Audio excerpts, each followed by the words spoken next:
वावर आहे तर पावर आहे. नमस्कार, मी ऋतुराज डोले. वावर आहे तर पावर आहे, कोणी डायलॉग मारला रे? अरे वावर आहे पण काम कोण करायचं? आज घरातल्याने आणले मला, तुम्हाला माहितीये बाजरीचा सीझन चालू आहे, मोडणी चालू आहे. घरातल्याने आणले मला कणसं टाकायला. रानात आले 6 कामगार मोडणीसाठी आणि मला दिले पोत्याचं काम, नेऊन वर टाक बाबा.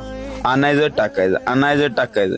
तसं काम हे माझं एकट्याकडे नव्हतं, माझ्याकडे आणि भावाकडे. भाव असं तसा बाहेर कंपनीत पुण्याला जॉब मध्ये, पण तो आज सुट्टीसाठी आलता म्हणून याला बी लावली काम. इकडे मोडणार आम्ही नेऊन टाकणं, इकडे मोडणार आम्ही नेऊन टाकणं. यांचं बरं कॉलाला गप बसायचं आपलं, फोन वालवून सांगायला.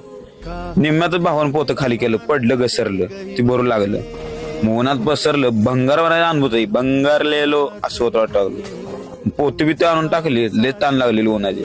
जाऊन पाणी पिलो आणि 5 वाजता 4:30च्या दरम्यान मला वाटते सगळं काम ओके झालं. सगळ्यांना चहा दिला आणि काम तर सगळं ओके झालं. आवडलं लाईक करा, शेअर करा, फॉलो करा. धन्यवाद.